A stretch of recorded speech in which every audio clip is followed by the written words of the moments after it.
Mari kita berdoa. Kami datang menyembah Dikau. Itulah Allah Juru Selamat kami. Firman-Mu itulah pelita bagi kakiku, supaya kami mengenal Pencipta kami sendiri. Engkau mengasihi kami. Kami datang memohon, bukakanlah pikiran kami. Dalam nama Tuhan kami Yesus kami berdoa. Amin. Kita lanjutkan ceritanya. Yohanes pasalnya yang ke-6 ayat 22. Bagaimana cerita Yesus yang sudah memberi makan 5.000 orang ini. Pada keesokan harinya orang banyak yang masih tinggal di seberang melihat bahwa di situ tidak ada perahu selain daripada yang satu tadi, dan bahwa Yesus tidak turut naik ke perahu itu bersama-sama dengan murid-muridnya, dan bahwa murid-muridnya saja yang berangkat. Tetapi sementara itu beberapa perahu lain datang dari Tiberias dekat ke tempat mereka makan roti sesudah Tuhan mengucapkan syukur atasnya. Ketika orang banyak melihat bahwa Yesus tidak ada di situ dan murid-muridnya juga tidak, mereka naik ke perahu-perahu itu lalu berangkat ke Kapernaum untuk mencari Yesus. Yesus sekarang sudah dicari orang. Yesus sudah dicari orang. Ketika orang banyak menemui Yesus di seberang laut itu, mereka berkata kepadanya, "Rabi." Kemarin kita sudah tahu Rabi itu artinya guru. "Rabi, bila mana engkau tiba di sini?" Semua orang sudah mulai sopan kepadanya dan memanggil Yesus itu Rabi. "Bila mana engkau tiba di sini?" Bahasanya baik. Yesus menjawab mereka, "Aku berkata kepadamu, sesungguhnya kamu mencari aku." Jadi mereka mencari Yesus.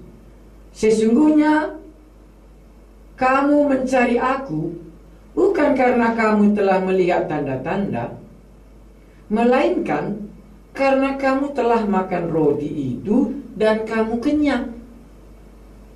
Jadi orang ini mencari Tuhan Yesus bukan karena dia mengerti tanda yang dibuat Yesus, tetapi mereka mengerti mereka sudah kenyang, sekarang datang lagi supaya makan lagi roti. Karena pemimpin agama yang satu ini punya wibawa di dalam perkataan dan di dalam perbuatan dan di dalam tingkah laku, ini pantas ikut. Bekerjalah bukan untuk makanan yang akan dapat binasa, melainkan untuk makanan yang bertahan sampai pada hidup yang kekal, yang akan diberikan Anak Manusia kepadamu. Sebab dialah yang disahkan oleh Bapa Allah dengan meterainya. Lalu kata mereka kepadanya, apakah yang harus kami perbuat supaya kami mengerjakan pekerjaan-pekerjaan yang dikehendaki Allah? Diskusi, pemikiran sudah mulai muncul. Apa yang kami perbuat? Jawab Yesus kepada mereka, inilah pekerjaan yang dikehendaki Allah, yaitu hendaklah kamu percaya kepada Dia yang telah diutus Allah. Inilah pekerjaan yang Allah kehendaki kamu perbuat, yaitu hendaklah kamu percaya kepada Dia yang telah diutus Allah. Rupanya percaya itu adalah pekerjaan. Sudah sampai saatnya mereka harus mempercayai Yesus, karena sudah melihat banyak perbuatannya. Jawab Yesus kepada mereka, inilah pekerjaan yang dikehendaki Allah, yaitu hendaklah kamu percaya kepada Dia yang telah diutus Allah. Maka kata mereka kepadanya, tanda apakah yang engkau perbuat, supaya dapat kami melihatnya dan percaya kepadamu? Pekerjaan apakah yang engkau lakukan? Perbuatan Dia menolong kita bisa percaya kepadanya. Perbuatan Dia menolong kita supaya kita dapat percaya kepadanya. Jikalau aku tidak melakukan pekerjaan-pekerjaan Bapakku, janganlah percaya kepadaku. Tetapi jikalau aku melakukannya dan kamu tidak mau percaya kepadaku, percayalah akan pekerjaan-pekerjaan itu, supaya kamu boleh mengetahui dan mengerti bahwa Bapa di dalam aku dan aku di dalam Dia. Kalau memang kamu tidak bisa percaya kepada apa yang kukatakan, percayalah kepadaku bahwa aku di dalam Bapa dan Bapa di dalam aku. Atau setidak-tidaknya percayalah karena pekerjaan-pekerjaan itu sendiri. Melalui perbuatannya ini, Yesus mengharapkan mereka dapat mengenal Dia. Melalui perbuatannya ini, menuntun hati manusia mulai benar berkata, kalau inilah Allahku, yang dapat memberikan mujizat, yang dapat memberikan makanan, dan kalau inilah Rajaku, dan kalau dapat membela orang yang berdosa, yang diperlukan kita sangat sekali adalah supaya kita tidak diadili nanti. Karena semua manusia tahu ada penghakiman di hadapan Allah. Dan apakah kita buat jawabnya waktu kita dihakimi? Yesuslah cuma satu-satunya bisa menjadi pembela. Makanya Dia memperkenalkan diri bukan dengan kata-kata saja, tetapi Dia memperkenalkan dirinya melalui perbuatannya yang begitu sulit manusia mengenal Allah yang benar ini. Saya baca selanjutnya. Maka kata mereka kepadanya, tanda apakah yang engkau perbuat, supaya dapat kami melihatnya dan percaya kepadamu? Pekerjaan apakah yang engkau lakukan? Nenek moyang kami telah makan manna di padang gurun, mereka ingat perbuatan Allah dalam nenek moyang mereka. Nenek moyang kami telah makan manna di padang gurun. Seperti ada tertulis, mereka diberinya makan roti dari surga. Pengalaman nenek moyang orang ini, turun roti dari surga, namanya manna. Maka kata Yesus kepada mereka, aku berkata kepadamu, sesungguhnya bukan Musa yang memberikan kamu roti dari surga, melainkan Bapakku yang memberikan kamu roti yang benar dari surga. Kesan pengalaman mereka di padang gurun. Karena roti yang dari Allah ialah roti yang turun dari surga dan yang memberi hidup kepada dunia ini. Sekarang Yesus mulai memperkenalkan diri lebih tajam. Kalau dulu nenek moyangmu hanya makan manna di padang gurun dan mereka hidup, dan sekarang roti yang dari Allah ialah roti yang turun dari surga dan yang memberi hidup kepadamu. Maka kata mereka kepadanya, Tuhan, berikanlah kami roti itu senantiasa. Mereka mulai memikirkan hal dari materi, supaya roti itu pun sudah cukuplah. Seandainya Yesus menjadi Allah mereka, mereka dapat bayangkan roti bisa diberikannya, mujizat bisa diberikannya, apalagi kurang. Tetapi waktu mereka mau angkat dia jadi raja, dia tidak mau. Dia menyingkir di tengah-tengah mereka, karena dia mau memperkenalkan Allah yang tidak dikenal itu, supaya kita sampai mengenal Allah yang di surga sekarang firman menjelma menjadi manusia dan diam di antara kita. Kita lanjutkan cerita ini. Maka kata mereka kepadanya, Tuhan, berikanlah kami roti itu senantiasa. Kata Yesus kepada mereka, akulah roti hidup. Sekarang bagaimana mereka bisa mengerti hal ini? Akulah roti hidup. Barang siapa datang kepadaku, ia tidak akan lapar lagi. Dan barang siapa percaya kepadaku, ia tidak akan haus lagi. Bagaimana mereka bisa mengerti? Kemarin roti mereka makan kenyang perut mereka, menenangkan hidup mereka. Tetapi sekarang Yesus lebih lanjutkan, akulah roti hidup. Kemarin roti untuk perut. Kemarin yang diberikannya 5.000 orang makan, itu roti untuk perut. Roti untuk perut mereka, sudah mereka kenyang dan mereka dapat merasakannya secara jasmani. Sekarang Yesus pindah, karena kita percaya ada materi, ada rohani. Ada keperluan kita secara jasmani, tetapi ada keperluan kita secara rohani. Ada keperluan kita secara makan minum dalam tubuh ini, tetapi ada keperluan kita secara rohani untuk supaya kita bisa hidup sampai selama-lamanya. Akulah roti hidup. Barang siapa datang kepadaku. Ini mantap ya. Karena kemarin mereka datang kepada Yesus, mereka sudah makan roti itu, mereka kenyang. Dan sekarang sudah lapar lagi. Memang kalau roti untuk perut, itulah proses yang sehat. Kalau kita makan, kita akan lapar lagi. Akulah roti hidup. Barang siapa datang kepadaku, ia tidak akan lapar lagi.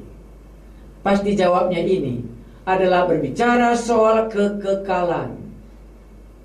Karena mengajarkan rohani, Yesus seringkali memakai hal yang bisa kita mengerti sekarang. Dan baru satu lagi langkahnya, dia masuk kepada akulah roti hidup. Barang siapa datang kepadaku, secara jasmani, mereka sudah datang kepada Yesus dan mereka kenyang. Sekarang dia minta supaya orang ini datang kepada Yesus, menerima Yesus, akulah roti hidup. Maka dia tidak akan lapar lagi secara rohani. Kita harus mengakuinya. Kita rindu hal rohani. Kita rindu damai dari Allah. Kita rindu Allah yang Maha Pengasih itu mengasihi kita. Sekarang Tuhan Yesus katakan, akulah roti hidup. Barang siapa datang kepadaku, marilah kita coba datang kepada dia. Kalau kemarin mereka ini datang makan roti dan mereka kenyang, sekarang cobalah datang kepada Yesus, memohon kepadanya seperti yang dikatakannya. Akulah roti hidup. Barang siapa datang kepadaku, ia tidak akan lapar lagi. Lapar lagi pasti berbicara soal hal rohani. Jiwa kita disegarkan, jiwa kita dipenuhi dengan keyakinan akan memperoleh hidup yang kekal. Memiliki keyakinan dalam hati kita secara rohani bahwa dialah pembelaku. Aku tidak akan dihakimi lagi. Karena dia yang tidak berdosa dibuat Allah telah menjadi orang berdosa untuk aku, supaya aku dibenarkan di hadapan Allah. Akulah roti hidup. Barang siapa datang kepadaku. Yesus memohon supaya mereka datang kepadanya. Yesus mengajak kita supaya kita datang kepada Yesus.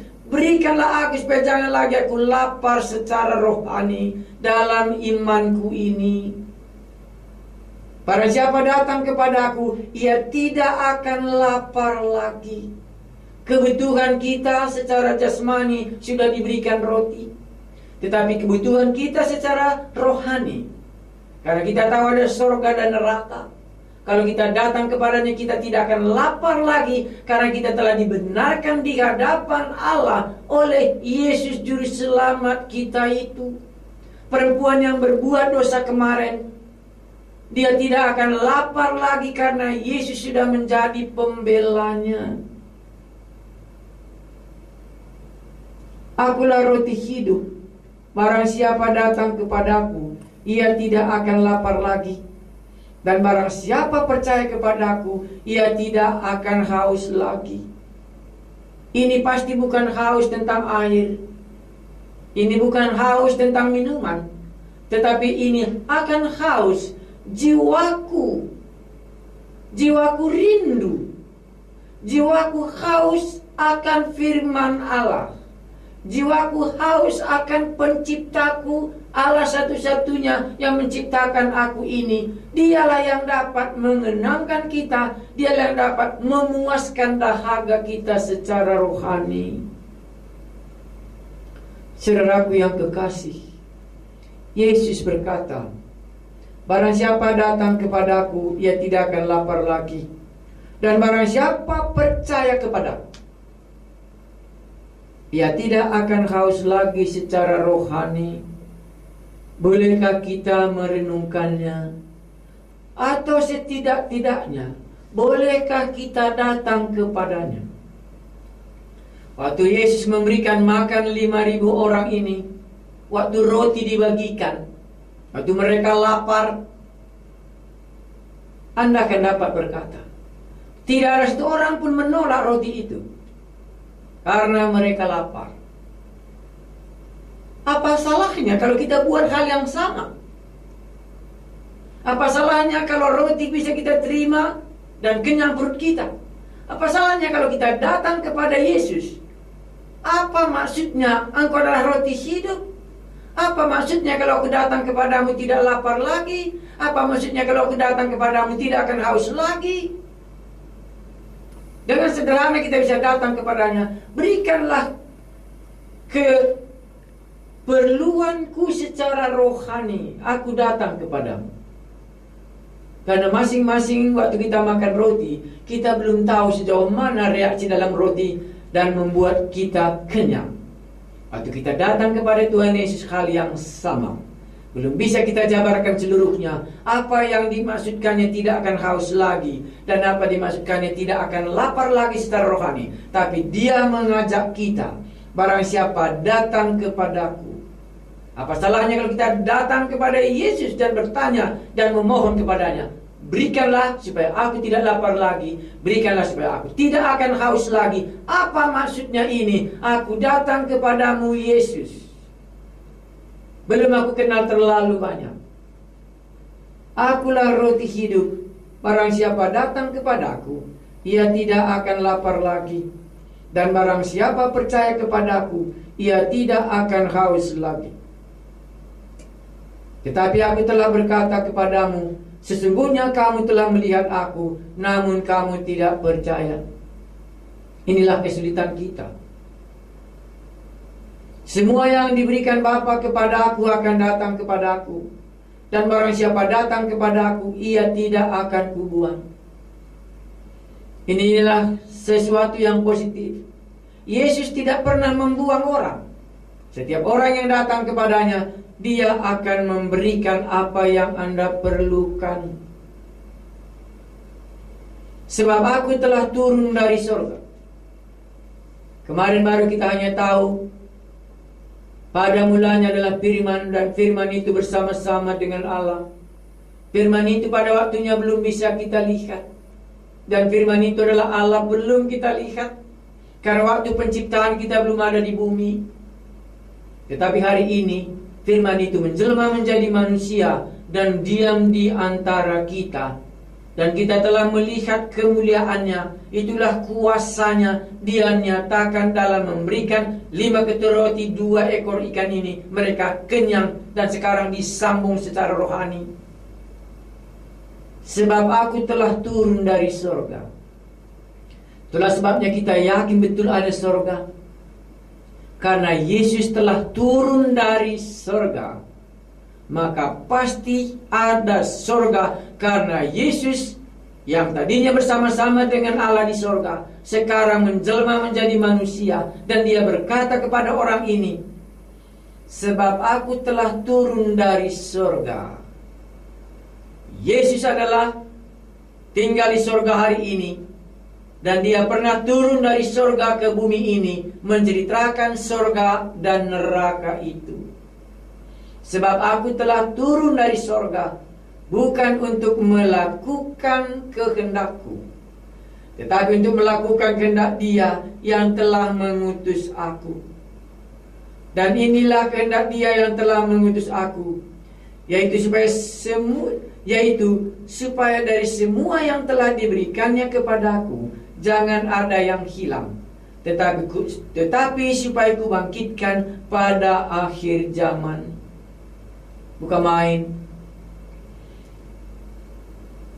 Sampai dibicarakan soal kebangkitan. Sampai dibicarakan dalam kebangkitan.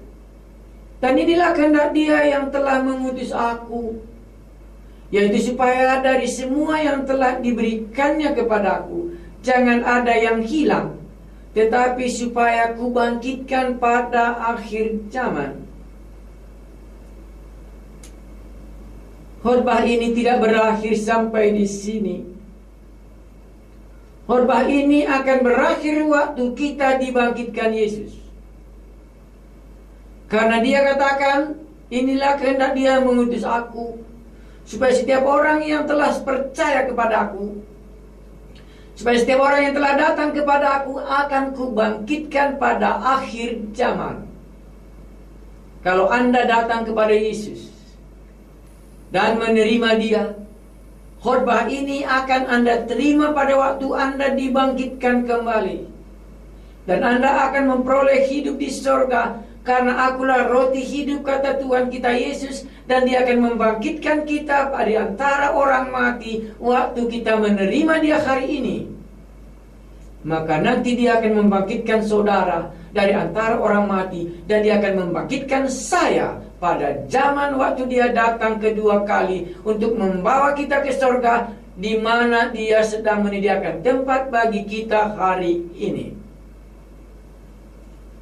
Kembali kami mengucap syukur hidup kami di bumi diberitahu bahwa kami akan dibangkitkan. Jamahlah hati kami supaya kami percaya. Jamahlah hati kami untuk menerima bahwa Engkaulah roti hidup yang akan memberikan hidup kekal kepada kami. Engkaulah roti yang telah turun dari surga. Dan barang siapa yang percaya kepadamu, Engkau akan membangkitkan kami dari antara orang mati dan memperoleh hidup yang kekal itu. Jamahlah hati kami supaya kami sampai mengaku dan percaya bahwa Yesus ini adalah juru selamatku dan Allahku dan penciptaku. Engkaulah Tuhan kami. Berkatilah Tuhan supaya kami dapat melihat perbuatan-Mu yang ajaib itu membuat kami bisa percaya. Di dalam nama Yesus kami berdoa. Amin.